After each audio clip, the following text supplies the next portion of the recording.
शिवं शिवं। नमस्कार।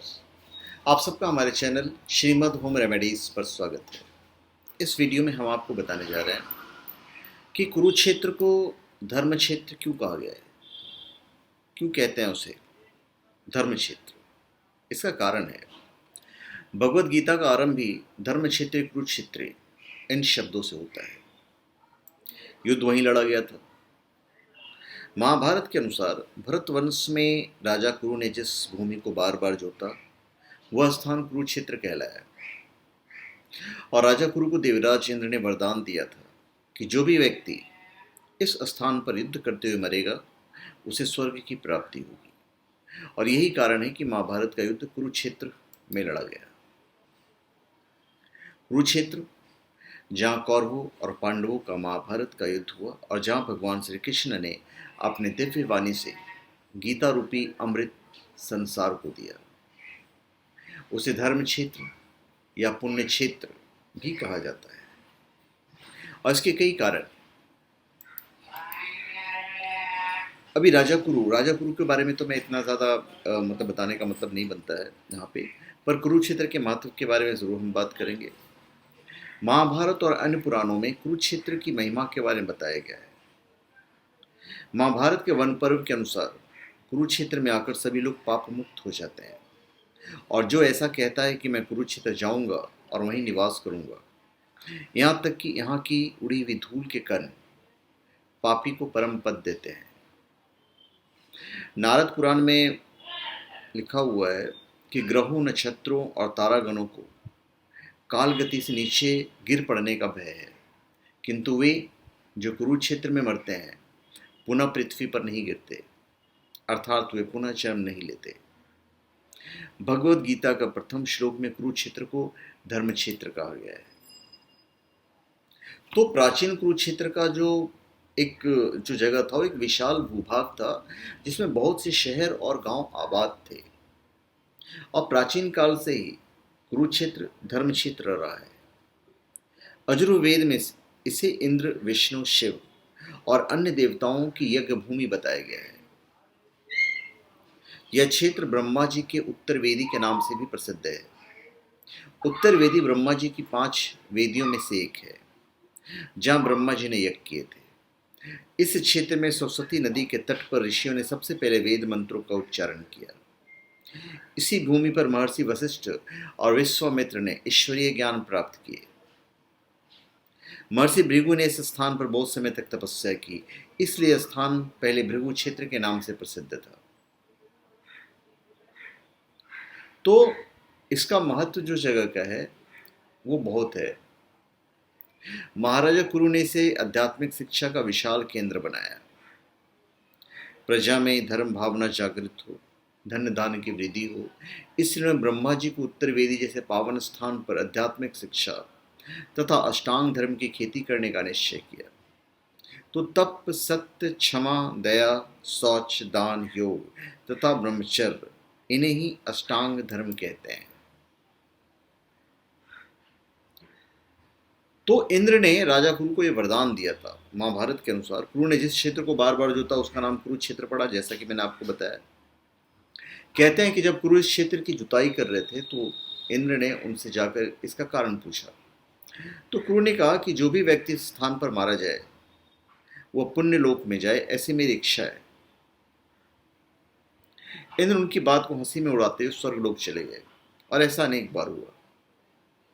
इंद्र ने अन्य देवताओं को भी ये बात बताई। देवताओं ने इंद्र से कहा कि यदि संभव हो तो कुरु को अपने पक्ष में कर लो। तब इंद्र ने कुरु के पास जाकर कहा कि राजा कुरु, तुम व्यर्थ ही कष्ट कर रहे हो। यदि कोई भी पशु, पक्षी या मनुष्य निराहार रहकर या युद्ध करके यहाँ मारा जाएगा तो स्वर्ग का भागी होगा। कुरु ने बात मान ली। अब ये बात भीष्म, कृष्ण आदि सभी जानते थे, इसलिए महाभारत का युद्ध कुरुक्षेत्र में लड़ा गया। तो इसीलिए उसे धर्म क्षेत्र कहा जाता है। और जब वो खेती कर रहे थे तो मैं पोर्शन भूल गया।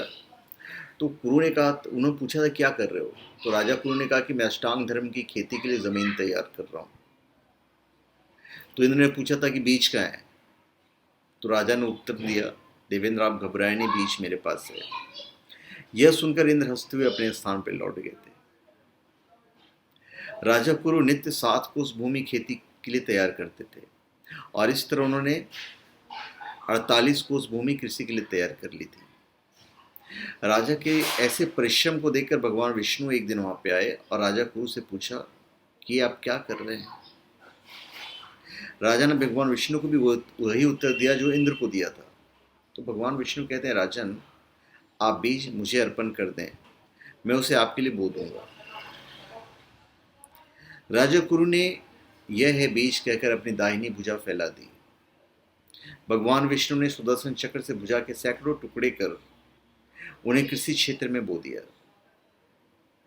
इसी प्रकार राजा ने बीज रोपण के लिए अपनी बाएं भुजा, दोनों पैर और अंत में अपना सिर भी भगवान विष्णु को अर्पण कर दिया।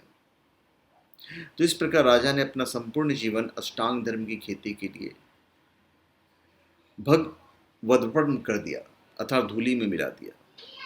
बिना शरीर को धूलि में मिलाए, बिना खून पसीना एक किए, बिना कठोर श्रम के धर्म क्षेत्र की खेती नहीं होती। इसलिए राजा ने अपना सर्वस्व भगवान को अर्पित कर दिया और जो सर्वस्व ब्रह्मात्म को कर देता है, ब्रह्मा को अर्पण कर देता है, ब्रह्म को अर्पण कर देता है, उसी पर भगवान विष्णु प्रसन्न होते हैं। तो राजा के ऐसे तप, सत्य, क्षमा, दया, शौच, दान, योग तथा ब्रह्मचर्य के दृढ़ व्रत को देखकर भगवान ने प्रसन्न होकर राजा को पुनर्जीवित कर दिया था और उनसे वर मांगने को कहा था। तो राजा ने 4 वर मांगे थे। जितनी भूमि मैंने जोती है वह सब पुण्य क्षेत्र, धर्म क्षेत्र होकर मेरे नाम से प्रसिद्ध हो। भगवान शिव सहित सभी देवता यहाँ पे वास करें। यहाँ किया हुआ स्नान, उपवास, तप, यज्ञ तथा शुभ व अशुभ जो भी कर्म किया जाए वह अच्छे हो जाए। जो भी यहाँ मृत्यु को प्राप्त हो वह अपने पाप पुण्य के प्रभाव से रहित होकर स्वर्ग हो जाए। और भगवान ने तथास्तु कहकर 4 वर राजा को दिए। तभी से यह अति पावन क्षेत्र, धर्म क्षेत्र, कुरुक्षेत्र के नाम से प्रसिद्ध हुआ। और इस क्षेत्र में 13 दिन तक किया हुआ दान, तप 13 गुनी वृद्धि को प्राप्त होता है। मतलब आप 1 करोगे तो आपको 13 गुना मिलेगा। ये उसका प्रताप है। तो इसलिए महाभारत के युद्ध जो कुरुक्षेत्र में लड़े गए, तो कुरुक्षेत्र को धर्म क्षेत्र कहा गया है। तो धन्यवाद, आप सबका हमारे चैनल पे स्वागत है। आप हमारे चैनल पे सब्सक्राइब करें और अपने कमेंट दीजिए। धन्यवाद। आपका हमारे चैनल श्रीमद होम रेमेडीज पे स्वागत है। सब्सक्राइब करने के बाद आप ये बेल आइकन दबाएंगे तो हमारे जितने भी अपलोड्स हैं, जितने पॉपुलर अपलोड्स हैं, वो आपके पास ऑटोमेटिक मिलते चले जाएंगे।